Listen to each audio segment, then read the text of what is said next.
Halo semuanya, kali ini bakal nge-podcast tentang apa sih keluh kesahnya ketika merancang dan dampak apa sih kalau misalnya kita salah merancang gitu. Di sini gue udah kedatangan sama kritikus, mahasiswa yang cukup kritis tentang salahnya merancang itu dapat apa sih menghilangkan ini apa namanya bintang-bintang di langit gitu. Kalau salah satu dari mereka nyebutnya perancang yang membunuh bintang. Asik gila nggak tuh? Gila sih itu. Ini perkenalkan ada Yusnaidi dan tentu saja ada Ihsan yang selalu menemani kali ini. Halo semua. Nah Yus, aku jadi pengen nanya deh. Sebenarnya aku sengaja nggak baca full tulisanmu karena kayaknya biar bisa banyak yang diceritain ke aku. Kenapa sih ke semua yang denger nih? Kenapa sih kamu kritis banget sama kalau misalnya kita ngerancang bintang nggak ada gitu-gitu segala macam? Ya mungkin bisa dijelasin kenapa salah merancang dan segala macamnya itu bisa ngebunuh bintang, dan perancang seperti apa sih yang bisa ngebunuh bintang gitu, dan sepenting apa sih bintang sebenarnya?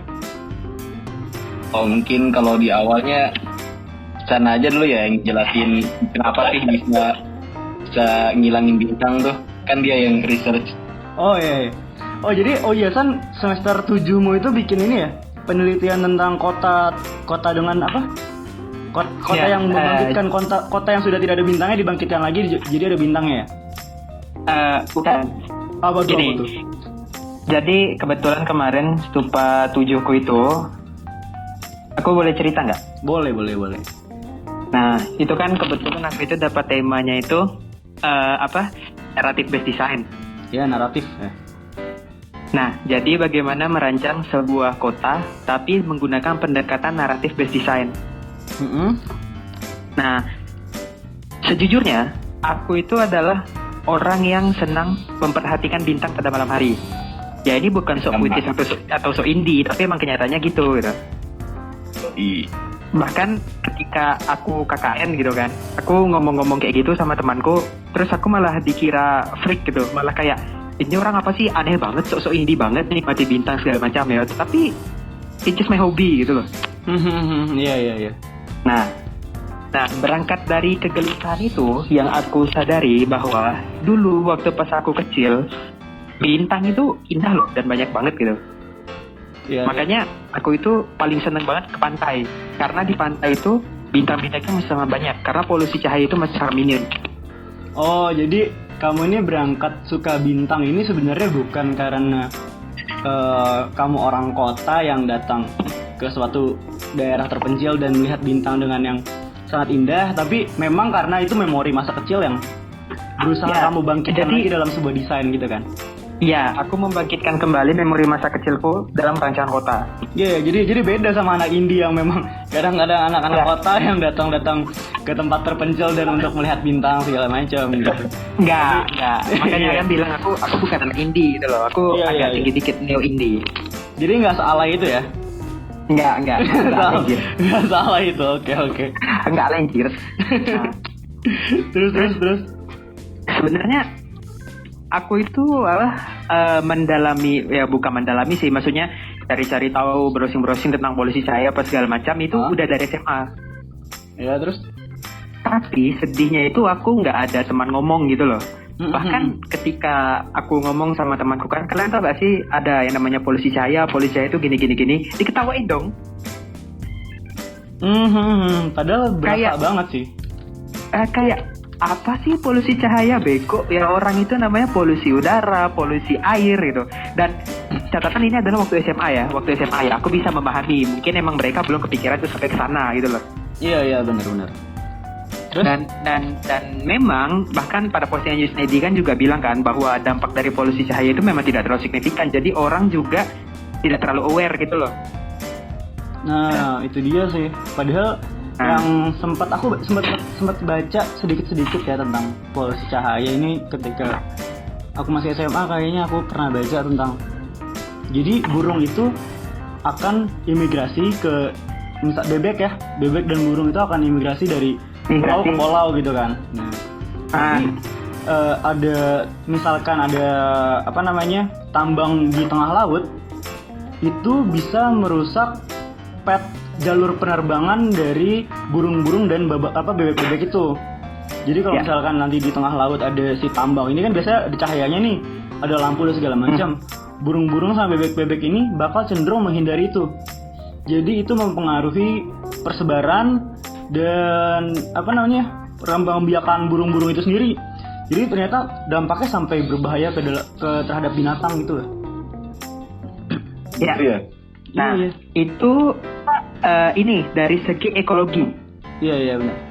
Yang untuk makhluk hidup. Tapi tahu nggak sih sebenarnya itu juga bahaya loh buat manusia. Kenapa tuh? Nah, gini, manusia itu punya yang namanya siklus daur alam. Apa ya namanya, lupa. Ya pokoknya intinya tuh gini, manusia tuh kan aktivitasnya pada siang hari dan ketika malam hari dia harusnya beristirahat. Nah, tapi dengan polusi cahaya, yang pada malam hari itu harusnya kita itu tidak terpapar cahaya berlebih, tapi kita justru terpapar cahaya berlebih di situ. Wow. Dan itu mengganggu ritme alami tubuh kita. Makanya nggak heran kalau misalnya pagi-pagi banyak orang yang bangunkan pada suatu kota, mereka itu justru kecenderungannya lesu, nggak segar gitu. Karena memang mereka terganggu oleh ritme alami tubuh. Dan kalau pada suatu kota yang tingkat polusi cahayanya udah sangat parah, dia itu juga pasti terpapar gitu loh. Walaupun dia udah mati lampu segala macam, tapi cahaya dari luar itu tetap masuk ke dalam ruangannya dia. Iya, aku pernah dengar sih kalau misalnya itu kita tuh sehat ya dari cahaya itu. Bentar. Itu efek jangka panjangnya justru bisa menyebabkan mutasi loh. Oh iya, aku pernah dengar kalau misalkan kita tidur, aku pernah dengar tuh kalau misalkan kita tidur dan tidak matikan lampu gitu, pada gelombang tertentu lampu itu bisa memicu kanker kulit. Jadi karena respon tubuh kita nih taunya lagi ada cahaya nih.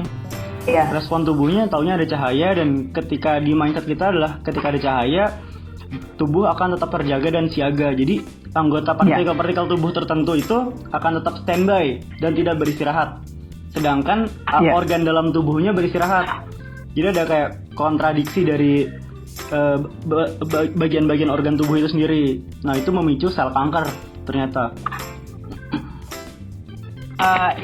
Ada beberapa penelitian yang menyebutkan bahwa polusi cahaya itu juga merupakan salah satu bagian dari karsinogen. Walaupun itu masih kontradiksi sih sebenarnya kalau yang urusan karsinogennya itu. Karsinogen itu apa? Zat penyebab kanker. Oh, zat penyebab kanker. Oke. Kalau misalnya dari Yusnadi tuh, aku sempat baca sekilas ada ayat-ayat Qur'annya apaan tuh, Yus? Wah, asik nih. Itu kan emang surah di Al-Quran yang artinya tentang najam namanya. Ilmu nujum, pernah dengar nggak ilmu nujum? Aduh, belum pernah tuh ilmu nujum. Apa tuh? Bintang itu ya? Rasi bintang apa semacam sih? Kan nama surahnya najam gitu. Artinya memang literal bintang. Oh, jadi mempelajari tentang astrologi gitu-gitu ya? Ya. Itu juga diceritain orang-orang zaman dulu tuh mau pulang layan gitu kan, tadi bintang kan, tunjuk pulang mereka gitu. Iya. Karena digantiin sama Google Maps, nggak penting lagi kayaknya. Iya benar. Kalau dulu kita ya ada jam matahari, ada bintang timur, jam kayak gitu, dan segala macam. Sekarang kita udah, ya kita cuma ngelihat ngelihat pergerakan ngelihat Google Maps dan segala macam. Dan itu juga ada hal unik loh. Aku pernah dengar fakta unik mungkin, bedanya orang Asia dan orang Eropa. Kenapa orang Eropa itu tepat waktu dan orang Asia tidak tepat waktu, terutama Indonesia. Jadi ini lucu, mungkin Yus pernah tahu juga. Ya, aku juga tahu sih. Jadi kalau misalkan kelas kayaknya dulu. Iya, pas kelas diajarin nih. Kenapa orang Eropa itu lebih tepat waktu gitu? Ternyata orang Eropa itu mereka membuat jam itu dengan alasan karena mereka tidak bisa melihat matahari. Jadi sepanjang hari ini kalau misalkan winter dan mendung segala macamnya dari pagi ya 24 jam itu akan mendung terus gitu, nggak ada matahari sama sekali yang bisa nunjukin waktu. Udah gelap dan sorenya itu nggak bisa kelihatan gitu. Nah akhirnya jadi dia harus tahu kapan bis datang segala macam, harus tahu kapan jam 12 siangnya itu tengah siangnya kapan segala macam. Akhirnya dibuatlah jam gitu, dan jam tangan juga dibuat di situ. Makanya jam tangan sangat berkembang sekali ya di Eropa segala macam. Dan akhirnya yang membedakan dengan orang Asia bahkan Indonesia, karena Indonesia itu alasan paling kuatnya suka telat adalah alasannya hanya Kita tuh nggak punya waktu pasti. kita nggak punya waktu pasti. Waktu kita adalah waktu subuh, matahari terbit, waktu tengah hari, dan waktu sore. Udah itu aja. Jadi kalau misalkan nggak ditanya kapan, gitu ya? pagi, nah atau enggak zuhur. Ini bukan masalah waktu sholat ya, tapi memang waktu sholat juga berhubungan dengan matahari. Tapi ini biasanya kita menyebutkan dengan seperti itu gitu. Ya tepat siang hari. Tapi kan kita nggak tahu range siang hari itu jam berapa gitu. Bahkan setiap sebulan sekali itu matahari bergeser 13 derajat kayak gitu kan. Kita nggak tahu gitu. Nah malah itu yang bikin telat gitu segala macam. Kita misalnya janjian ketemu deh kapan? Abis asar ya. Abis asar tuh kapan coba? Ada jam 10 malam jam juga. 5. Harus makin 10 malam juga abis asar. Gitu. Dan gini, sekedar nambahin itu kan. Kenapa memang orang barat cenderung sangat menghargai jam? Ya memang tadi yang alasan salah satunya mungkin di winter itu ya. Ketika mereka telat untuk nunggu bis 2 menit aja, mereka bisa mati. Oh iya kedinginan karena kedinginan segala macam gitu ya. Memang jam itu salah satu mungkin hal yang membuat mereka tetap hidup gitu loh. Dan makanya mereka itu sangat menghargai waktu. Ya beda sih sama kita. Iya. Tapi sebenarnya kalau misalnya kita ngomong waktu gitu ya, kalau misalkan di di luar negeri itu adalah time is money. Kalau di Al-Quran itu disebutin time is pedang ya, sword gitu. Dia benar-benar yang ngomong benar-benar waktu itu pedang. Jadi benar-benar kalau misalnya kamu telat ya kamu mati, karena mungkin zaman itu adalah era perang dan segala macam. Jadi analoginya adalah pedang segala macam. Gitu. Kalau misalnya era Eropa kan tentunya dia ngomong di era bisnis tuh, makanya time is money segala macam. Dan makanya kan salah satu fungsi bintang-bintang di langit itu kan juga sebagai penunjuk waktu, karena kan yang digunakan itu kan kalau di tempat kita matahari itu kan juga merupakan bintang. Kayaknya kita bisa provokasi nih orang-orang pecinta horoskop. Iya bener ya. Ntar kalau nggak bisa ngeramal mereka. Iya benar. Kayaknya ini deh apa namanya? Entah. Tapi kalau misalnya pakai horoskop orang-orang, kita bisa nih. Kita misalkan mau bikin pergerakan hidupkan lagi lah bintang gitu kan. Kita pakai orang-orang horoskop gitu. Kita semangatin mereka untuk tunjukkan lah bintang segala macam. Tapi kan sekarang eranya udah era yang logis gitu ya. Orang-orang tertentu yang udah ngomonginnya udah nggak percaya hal itu untuk dibawa ke sana, tapi nanti malah jadi gagal gitu. Kalau misalnya kita pakai orang-orang horoskop juga. Aku punya salah satu juga bagian dari Stupa Tujuhku kemarin. Apa tuh? Nah, ini kan kalau misalnya ini faktanya ya. Bumi itu kan kalau misal dibandingkan dengan alam semesta, dibandingkan dengan bintang, itu tuh hanya sebuah titik kecil, bahkan jauh sangat kecil. Iya. Mungkin nggak sih Allah itu sang pencipta menciptakan alam yang luar biasa besar, sementara kita hanya manusia kecil, hanya berada di satu titik kecil di bumi, itu nggak ada fungsinya. Mungkin nggak? Itu hanya sebuah asal ciptain aja, kan nggak mungkin. Itu semua pasti punya fungsinya. Iya benar. Menurutmu emang apa? Kalau misalkan kita sudah berbicara sampai ini nih, kan kita tapi kita juga pengetahuannya minim tentang alam semesta gitu, tentang luar angkasa segala macam gitu. Menurutmu apa sih yang? Nah, ini aku mau lanjut dulu statement yang tadi nih. Iya. Aku pengen lanjut dengan nanya kalian dulu. Percaya nggak sama rasi bintang? Kalau apa? aku- Maksudnya rasi bintang dalam hal apa nih?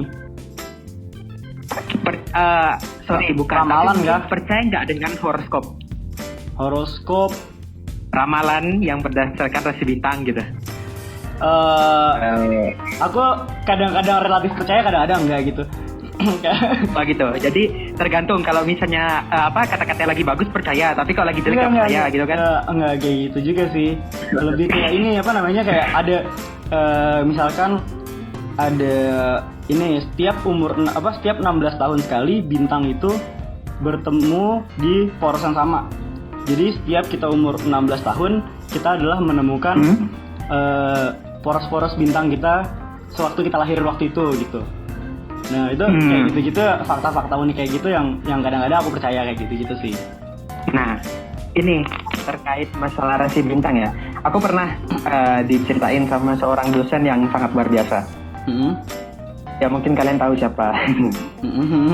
Jadi gini, benar juga gitu kan. Pada saat waktu itu ya itu juga brainstorming aku juga sih.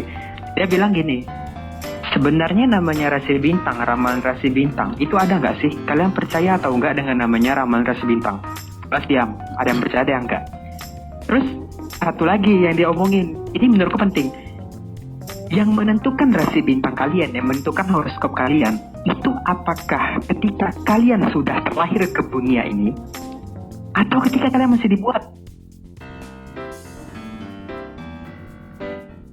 Terus sih nggak maksudnya? lanjutin dulu. Oke, lanjut. I mean gini, setiap benda yang ada di bumi, dan aku yakini adalah setiap benda yang ada di bumi itu saling mempengaruhi. Setiap benda yang ada di alam semesta itu saling mempengaruhi, termasuklah bintang saling mempengaruhi satu sama lain, termasuk dia mempengaruhi bumi. Bahkan bagaimana kita ini dapat berputar tetap pada orbit kita, itu kan juga pengaruh dari bintang-bintang. Gimana kita tidak masuk ke dalam supermassive black hole sebagai pusat dari galaksi Bima Sakti, itu kan karena tarikan dari berbagai arah yang membuat dia tetap pada sumbunya. Itu pengaruh dari gravitasi dari bintang-bintang yang ada di sekitar alam semesta, dan aku percaya itu. Iya, terus? Bahkan tarikan-tarikan ini, hal-hal yang saling mempengaruhi ini, itu juga mempengaruhi kehidupan seorang manusia. Dan itu yang aku percayai, tidak ketika seorang manusia itu lahir ke bumi, tapi bahkan ketika ia masih sperma, masih janin. Aku agak percaya arah ke sana sih memang sebenarnya. Jadi kayak kenapa nama kita rasio juga itu adalah sesuatu aku nyebutnya setiap rasionalisme dari satu hubungan antara hubungan yang lain gitu. Gugusan itu jadi kayak kita tuh setiap orang ini di dunia ini ada gugusannya kok gitu. Kayak aku pernah beberapa kali memang aku suka dengerin ini horoskop segala macam gitu, dan memang kadang-kadang ternyata memang benar gitu dengan preferensi website yang benar segala macam gitu ya. Tapi aku mempercaya itu bukan dari ramalan, tapi dari algoritma. Jadi misalkan ratusan orang yang ditanya dan dia menghasilkan suatu spesifikasi tertentu gitu. Akhirnya jadi kayak beberapa orang yang ditanya dan diteliti, oh orang ini karakternya ini kayak gini, kalau misalnya bulan ini karakternya kayak gini. Itu mungkin dari suatu ini ya, bukan sekedar dia ngeramal pakai intuiting gitu aja, tapi pakai ini juga, pakai matematika juga gitu, pakai hitung-hitungan juga segala macam. Kalau misalnya kayak gitu mungkin aku masih bisa percaya gitu. Yes, nah itu exactly sama kayak aku. Aku tidak percaya namanya ramalan rasi bintang, tapi aku percaya di situ ada algoritma karena memang semuanya itu saling mempengaruhi. Iya. Kalau menurut Yusnaidi nih kan sangat alim nih. Gimana Bapak nih ya? Kalau kami hanya kadang-kadang kita bisa percaya kalau misalnya udah ada hitung-hitungan dan segala macam baru bisa percaya. Tapi kalau misalnya belum ada hitung-hitungannya itu bisa percaya, walaupun kadang-kadang kalau misalkan nggak ada hitung-hitungannya tapi kok bisa bener ya gitu, ya lumayan percaya lah gitu. Yang jelas perlu kita pegang menurutku ya. Tadi diceritakan nggak ada yang sia-sia loh, masih ada fungsinya. Betul. Jadi tidak ada benar. Iya. Jadi menurutku Kadang-kadang otak kita aja yang nggak nyampe. iya, jadi ada yang pernah, itu lucu tuh tentang kadang-kadang otak kita aja yang nggak nyampe. Kadang-kadang memang ada hal yang kita nggak perlu tahu gitu. Kayak misalkan, bukan nggak perlu tahu sih. Kadang-kadang ada hal yang kita nggak bisa tahu gitu. Bahkan kayak ayam aja nggak bisa ngobrol sama kucing gitu. Tiap ayam ngomongnya kok berkokok gitu, kucing jawabnya meong-meong aja gitu. Jadi memang ada satu hal yang tidak bisa bersambung gitu. Kayak ada satu titik nih yang nggak bisa dilewati sama titik lain. Ada bintang nih, ya udah kita lewat di jalurnya bumi nih. Kita nggak bisa tiba-tiba keluar dari garis Bima Sakti dan segala macam gitu-gitu kan. Kita nggak bisa. Nah kayak gitu-gitu sih yang aku percaya, kayak ya kalau misalnya kita memang nggak bisa kesana, ya kita jalanin aja di tempat kita gitu. Sebenarnya aku ini sih untuk yang masalah tadi yang bagaimana bintang itu mempengaruhi seseorang, aku kemarin sempat baca gitu kan beberapa, cuman ya ini memang sebenarnya sangat ini sih ya tidak mudah diterima gitu loh. Iya benar. Sah ya. Mau dengar gak? Kenapa? Tapi ada serius, ada penjelasan logisnya yang aku juga kemarin aku masukin ke dalam buku Stupa 7ku dan kan ketika aku tanya sama teman-teman sekitar gue, mereka juga banyak nggak terima, kayak itu apa sih, kayaknya nggak mungkin gitu loh. Nah, aku cerita ya. Iya boleh lanjut. Nah, jadi gini, itu Elizabeth Howell pada tahun 2017 bilang gini, di dalam tubuh manusia itu terdapat 7 0 pangkat 27 Apa tuh? Atom. Pernah dengar gak? Pernah mungkin, tapi kayak sekilas aja tidak mendalami gitu. Nah, Hanya fun fact aja. terdapat 7 pangkat 27 atom, di mana setiap harinya itu 97% atom di dalam tubuh manusia itu bertukar, keluar, berganti, dan saling bertukar dengan semua benda yang ada di muka bumi, termasuklah hewan, tumbuhan, bahkan benda-benda lain gitu loh. Iya. Ya contohnya kayak sel mati kita segala macam, keringat kita jatuh ke tanah, misalkan tanah itu jadi subur dan segala macam kayak gitu kan. Oke, 97% atom di dalam tubuh manusia itu setiap hari itu terrecycle lah. Iya. Terus. Nah, yang aku percayai bahwa sebagian besar proses itu tuh dipengaruhi dengan yang namanya gaya gravitasi.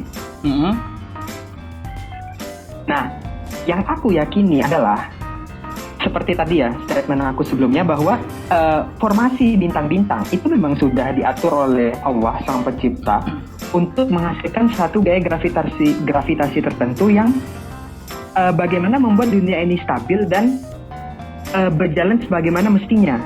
Di mana ini gaya gravitasi dengan konfigurasi yang hanya Allah yang tahu ini juga mempengaruhi proses pertukaran atom di dalam tubuh manusia.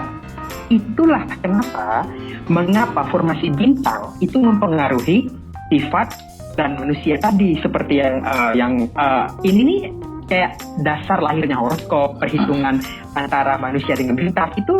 Aku yakini seperti itu gitu loh. Ini akar dari lahirnya horoskop itu sebenarnya. Dapat ya? Gimana Yusnedi, kira-kira ada komentar nggak ya tentang kayak gitu? Dapat nggak? Oh jadi ingat film Hercules dah. Kenapa tuh?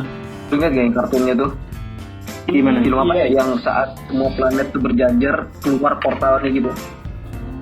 Ya sebenarnya cukup banyak film yang kayak gitu. Yang itu kan banyak, ada yang kiamat terus terbuka portal segala macam, dan itu satu kejadian, pokoknya satu kejadian besar akan terjadi. Iya. Intinya banyak lah ya ininya, pengaruhnya. Aku nggak mikir pas aku nulis tulisanku kemarin tuh nggak mikir sampai situ. Nggak tahu sampai ada mutasi atau pengaruh terhadap tubuh kita. Yang tadi menurutku make sense banget yang mau bilang tubuh kita tuh harusnya nggak menerima cahaya sama sekali. Kan matahari udah selesai nih, malah kita gantiin sama matahari lagi, kan istilahnya gitu. Iya benar. Ya. Tapi di komen aku ingat kan yang kamu tulis tuh, bisa nggak sih berpengaruh ke harapan manusia gitu? Asik banget tuh. Nah, itu yang quotes dari Van Gogh ya? Gimana tuh? Jelasin. Aku belum baca. Belum baca detail, sengaja biar kalian cerita lagi di sini gitu. Bentar, aku cari. Ini aku sambil podcast sambil buka buku Stupa 7 loh ini. Sambil aku review lagi. Silakan. Jadi tahu Van Gogh kan? Van Gogh seorang pelukis yang luar biasa, sangat terkenal dengan karya yang paling besar, salah satu yang paling terkenal itu The Starry Night. Iya. Aku paling kesal kalau misalnya ada orang cuma ngomong lukisan Van Gogh itu coret-coretan doang. Itu teknik yang sangat susah. Goblok itu. Karena kan ada historinya gitu kan. Iya, tekniknya tuh bener, kalau misalnya kalian bisa narik garis kayak gitu, pro aja udah. Lanjut. Nggak cuman teknik gitu kan, bahkan konon katanya. Nah, di salah satu ceritanya gitu, Van Gogh itu kan sempat mengalami gangguan mental. Kemudian pada satu saat dia terbangun di rumah sakitnya, dia melihat langit malam. Nah, dengan pengaruh gangguan mentalnya itu, dia itu menuangkan apa yang ia lihat ke dalam kanvas, bahwa The Starry Night itu adalah kenyataan yang ia lihat pada saat itu dengan pengaruh gangguan mentalnya dia. Aku merinding loh itu tahu ceritanya. Jadi kan, iya, serem juga ya. Dan itu mengapa harganya bisa sangat mahal? Selain teknik itu juga punya cerita yang dalam yang kalau kita tahu tuh gila loh, merinding sumpah. Tapi kita tahu sendiri ya, pelukis seperti apa membakar karyanya dengan sebuah cerita. Dan Van Gogh pun lukisannya laku setelah ini kan, setelah dia meninggal juga baru ada yang beli. Kasiannya itu. Nah, lanjut ke yang tadi lanjut ke bintang. Nah, Van Gogh tuh bikin quote kayak gini gitu. Aduh, bahasa Inggrisku nggak terlalu bagus ya pronunciation-nya. Udah hajar lah. For my part, I know nothing with any certainty, but the sight of the stars makes me dream. Jadi dia bilang gini, aku tuh nggak tahu satupun hal yang pasti di dunia ini, tapi dengan ketika aku melihat bintang itu membuatku bermimpi. Itu gila gak sih gitu tuh? Iya. Bentar lagi nggak bakal ada yang namanya bintang. Iya, kadang-kadang aku juga gimana ya? Lebih kayak kalau melihat sebenarnya bukan bintang aja sih. Kadang-kadang melihat sesuatu yang megah dari alam itu kayak entah kita jadi mimpi, entah kita menjadi merasa kok kita kecil banget ya gitu. Kadang-kadang misalnya mungkin ada yang pernah naik gunung atau pernah naik balon udara atau pernah ngelihat bukit-bukit yang luas segala macam gitu, melihat lautan yang luas. Itu entah kita merasa kecil, entah kita malah jadi bermimpi tentang sesuatu gitu. Begitupun dengan bintang ya. Kadang-kadang kalau misalnya kita lagi ngelihat Milky Way itu benar-benar yang kayak entah kok kita sekecil ini sih gitu. Kitanya aja udah kecil nih.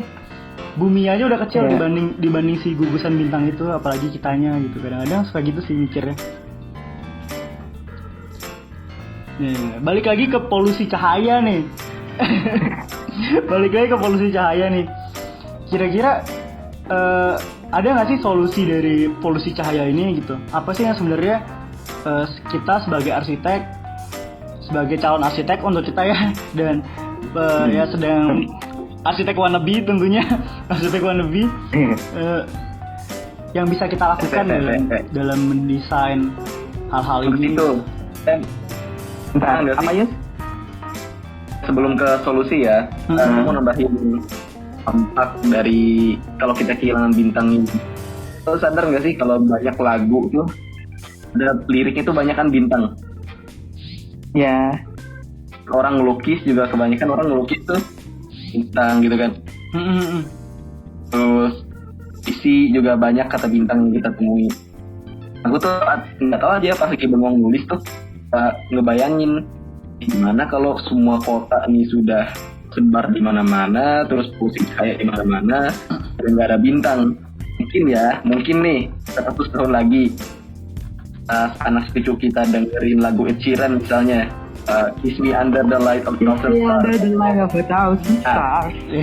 Dia nanya nih ke kita, kakek tuh, bintangnya apa toh? Ya, jadi mereka tuh nggak bisa ngebayangin tuh, Kita kan dengar Satu-satunya bintang yang bisa mereka lihat cuma matahari. Lampu. Matahari Iya. doang. Itu ketika siang. Matahari. Dan ketika malam hari mereka lihat bintang itu nggak di atas, di bawah. Jadi kalau misalnya ya, itu bintang. iya benar. Mereka naik ke bukit, Jadi mereka kalau misalnya- lihat hamparan lampu, ya itu bintang. Jadi Mungkin. kalau misalkan kita dulu nggak tahu matahari itu adalah bintang, sekarang nanti anak-anak kita taunya bintang itu cuma matahari gitu. Itu serem sih. Jadi Itu serem sih. juga nggak sih ngebayangin kayak gitu? Iya. Itu serem dan pastinya itu berdampak bagi kesehatan, cara hidup, lifestyle dan segala macam ya. Seperti yang iya. aku bilang tadi bahwa itu semuanya saling terhubung. Iya benar. Aku pernah Lagi ngobrol. lagu nggak ada yang liriknya bintang di dalamnya. Iya, aku pernah bahas tentang urban sprawl. Mungkin ada yang tahu urban sprawl. Jadi kayak urban sprawl itu lebih kayak desa-desa yang bertumbuh seperti kota gitu. Jadi kayak desa-desa di sekitar kota besar, mungkin dia ada jalur perdagangan kecil ke suatu desa kecil lagi. Habis itu tiba-tiba di desa kecil itu bertumbuh seperti kota gitu. Nah itu urban sprawl. Ya, urban Jadi kayak sprawl. ada cabang-cabang baru, cabang-cabang kota-kota kecil-kecil baru. Nah itu mungkin yang akan mendampakkan suatu hilangnya bintang ini nantinya gitu loh. Nah kan karena itu kan, makanya perancang itu banyak yang nggak sadar tentang pentingnya bintang itu. Makanya itu juga yang mendasari Stupa 7ku, kenapa aku bikinnya judulnya itu City of Stars gitu. Iya. Ya berangkat dari kecemasanku tadi ya, bahwa aku berharap generasiku nanti itu masih dapat melihat bintang, bahwa bintang itu nggak hilang gitu loh. Jarang sih dibahas ini. Iya. Kuliah aja pernah nggak disuruh concern ke situ? Nggak pernah sama sekali ya. Iya. Makanya pas pertama aku ngambil topik ini, si dosenku itu tanya, Mas, Anda yakin mau ngambil topik kayak gini? Katanya, ini berat loh Mas, katanya. Iya. Aku tahu aja sih, ya dicoba lah Pak gitu. Ya aku juga pas kau ngomong cerita sama aku tadinya pengen bahas masjid ya. Habis itu Aslinya supaya berhubungan sama habis itu pas skripsiku. KKN kamu ngeliat bintang kan. Iya. Pas KKN ngeliat bintang, akhirnya ngeliat cerita ke aku pengen bahas bintang, nggak pengen bahas masjid lagi gitu. Aku udah capek bahas masjid, udah keseringan bahas masjid gitu. Dosa kalau kan, capek bahas masjid, capek dosa kalau kan. Iya. Akhirnya ngebahas itulah. Aku juga sebagai dulu nggak ada preferensi tertentu tentang bintang ini mau diapain sih sebenarnya sama Ihsan mau ngapain sih tentang bintang gitu. Akhirnya sampai dia berhasil menemukan solusi gitu. Nanti kita akan ceritain. Ya. Jadi tadi nanti, dampak terburuknya adalah seperti itu mungkin ya. Ini suatu mungkin jadi ramalan lagi seperti podcast kita yang pertama. Berandai-andai Mas. Berandai-andai. Iya. Kita kemarin juga berandai-andai tentang corona, tiba-tiba corona kejadian. Itu kita di grup tiba-tiba langsung pada chat-chatan. Ini kayak gimana? Kok bisa? Itu kaget banget sih. Ya itulah kan. Karena kegelisahan itu tuh Sebenarnya terlihat jauh tapi sebenarnya dekat gitu loh. Iya. Yang kayak gini apalagi kan sekarang ya kecepatan evolusi bumi ini cepet banget gitu loh. Tiba-tiba jadi kayak Cepet gini banget. era 4.0, 4.5 sekarang udah di US itu udah nerapin 5.0 gitu. Di Indonesia baru masuk 4.0 kan lucu juga kadang ada beda bisa satu era gitu kan. Wow, cukup aneh gitu. Nah, gitu-gitu deh. Nah, Dan perkembangan polusi cahaya untuk ke depan itu bakal bukannya malah turun tapi tetap akan naik loh. Jelas. Karena gini, kebanyakan orang kan juga mengapa mereka mengampingkan ini selain memang dampaknya tidak terlihat langsung adalah orang itu pada malam hari butuh cahaya. Iya benar. Dan Nah, ada feng shui yang lucu tau nggak Tan? Apa? Ada feng shui yang lucu tentang cahaya, tentang lampu. Jadi kalau misalkan kamu dagang sesuatu, Lampunya harus banyak. Lampu itu harus banyak dan harus terang seterang-terangnya. Yes. Jadi ada toko, misalkan ada toko buah ya. Di sini ada contohnya di Jogja KM13. Di mana-mana toko buah kayak gitu. Itu yang benar-benar lampunya yang benar-benar sangat terang, yang dari setiap 1,5 meter sekali itu lampu. Itu lampu benar-benar lampu. Iya. Pure lampu terang banget tempatnya. memang karena memang ada di feng shui jadi diterapkan gitu. Tapi memang kalau misalkan kita sebagai orang yang mau belanja jadi lebih nyaman ketika banyak lampu kan. Kita jadi bisa milih. Benar. Memang make sense sih. Buahnya sangat harus terang. feng shui-nya memang benar untuk. Makanya memang Kalau misalkan dilihat dari segi kenyamanan ya. Terbesarnya kan makanya tantangan terbesarnya kan adalah bagaimana cara membuat, ya ini pada kasusku ya, sebuah kota itu menjadi ramah bintang tapi tidak mengganggu kehidupan masyarakat pada malam hari. Oh, jadi memang di ini ya, kamu mengambil jalur tengah untuk tetap ada bintang tapi tetap Iya, tidak di mengganggu tempatku. yang bawah. Ya, jadi tuh di tempatku tuh tetap ada lampu tapi memang perlakuannya banyak banget. Nah, mungkin kita akan mulai masuk ke solusinya gitu. Kira-kira ceritakan dari hal yang paling kecilnya dulu deh, San.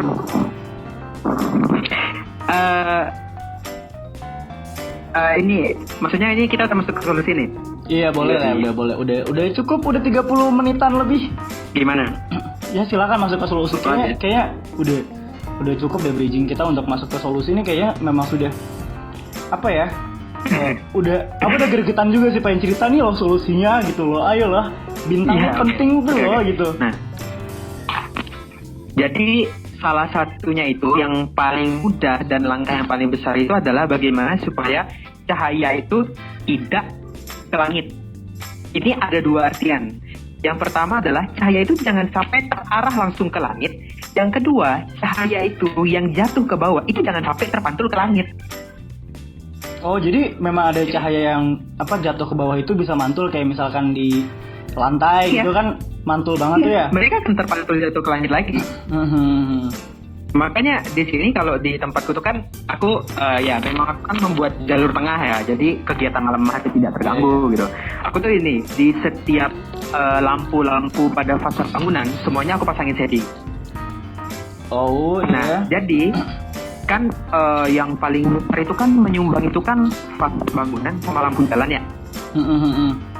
Nah, jadi pada fasad bangunan itu lampu-lampunya itu mengarah langsung ke bangunannya dan pantulannya itu tidak naik ke langit tapi tertahan lagi oleh si shadingnya. Oke. Nah, kemudian yang paling signifikan itu pada lampu jalan ini karena memang masih sangat banyak desain yang salah sih. Menurutku tuh desain lampu jalan itu sangat salah. Karena lampu jalan itu adalah penyumbang polusi yang paling besar. Lampu jalan dan baliho. Oh iya. Aku jadi pengen announce dulu untuk kalau misalnya kalian nggak pernah ngeliat polusi cahaya, kadang-kadang dampaknya itu nggak cuma kalian nggak bisa ngeliat bintang ya, tapi kalau misalkan kalian zoom out dari suatu kota nih, misalkan kalian naik ke bukit nih, misal di Bandung biasanya kelihatan banget. Di Bandung itu kalau misalkan kalian ke arah bukit-bukitnya gitu, ke arah ke atas, Bandung atas gitu, kalian ngeliat bawah tengah malam. Itu kalian bisa ngelihat Bandung tuh nyala seterang-terangnya, tapi ada kayak lapisan horizon kecil di atasnya itu, cahaya glare cahaya gitu. Nah itu yang kita sebut sebagai polusi cahaya, dan itu yang mau kita kurangin untuk agar yang di dalam ini bisa ngeliat bintang gitu ya. Mungkin mungkin ini ya. Ini